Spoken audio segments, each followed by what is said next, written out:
ጀመሩ። ከጥቂት ጊዜ በኋላ የእሳት ፊኒክሱ በለውዞቹ መዓዛ ተስቦ መጣ። ለውዞቹን በላና ማንቀላፋት ጀመረ።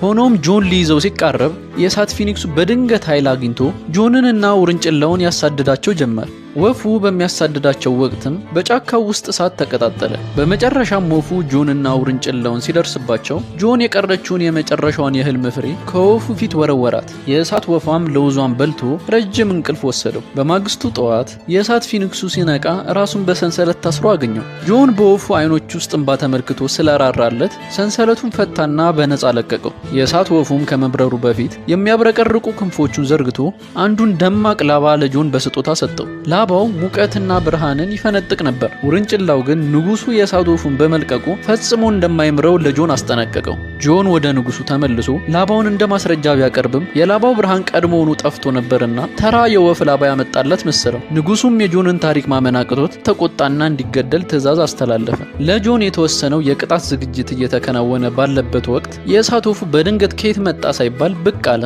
ወፉ ንጉሱንና መኳንንቱን ስለ ጆን ታማኝነት አሳመናቸው። የእሱም መገኘት የጆንን ሕይወት አተረፈው። ንጉሱም የሞት ትዕዛዙን ሰረዘ። ጆንን ይቅርታ ከማድረግም ባለፈ ወደ ላቀ የስልጣን ደረጃ ሾሞ። ሆኖም ግን በንጉሱ ልብ ውስጥ ያለው ቁጣ ከመቀነስ ይልቅ ይበልጥ ነደደ። ንጉሱም አዲስ ተንኮል እንዲያወጣ አሽከሩን አዘዘው። አሽከሩም ጆን ራቅ ካሉት የፀሐይ ተራሮች ውስጥ ልዕልቷን አምጥቶ ለንጉሱ እንዲያስረክብ ኃላፊነት እንዲሰጠው ሐሳብ አቀረበ። ጆን ተግባሩን ማከናወን ካልቻለ ለዘላለም ይገላግሉታል፣ ከተሳካለት ደግሞ ንጉሱ ልዕልቷን ያገባል በማለት አስረዳ። ንጉሱ በዚህ ሐሳብ እጅግ ተደስቶ ጆንን ለዚህ አዲስ ተልዕኮ ላከው። ጆን ወደ ፀሐይ ተራሮች ጉዞውን ጀመረ።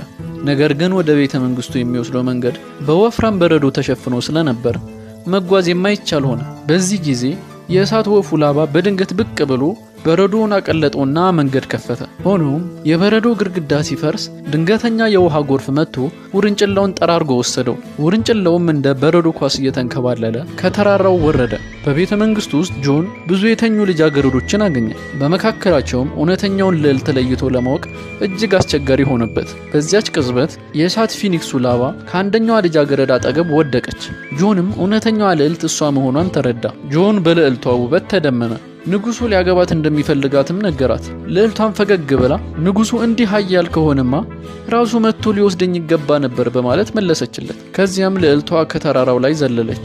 ጆንም ሳያመነታ ሕይወቱን አደጋ ላይ ከቶ ተከተላት። በዚያች ቅጽበት ውርንጭላው በጊዜ ደርሶ ሁለቱንም በጀርባው ላይ ተቀበላቸውና ከጉዳት አዳናቸው። ውርንጭላው ጆን ለልዕልቷ ፍቅር እያደረበት መሆኑን ተረዳ። ንጉሱ ይህንን ካወቀ ግን ትልቅ አደጋ ሊከተል እንደሚችል ገመተ። ልዕልቷም ንግግራቸውን በሚስጥር ሰምታ ስለነበር እሷም ለጆን ፍቅር እያደረባት መሆኑን ተገነዘበች።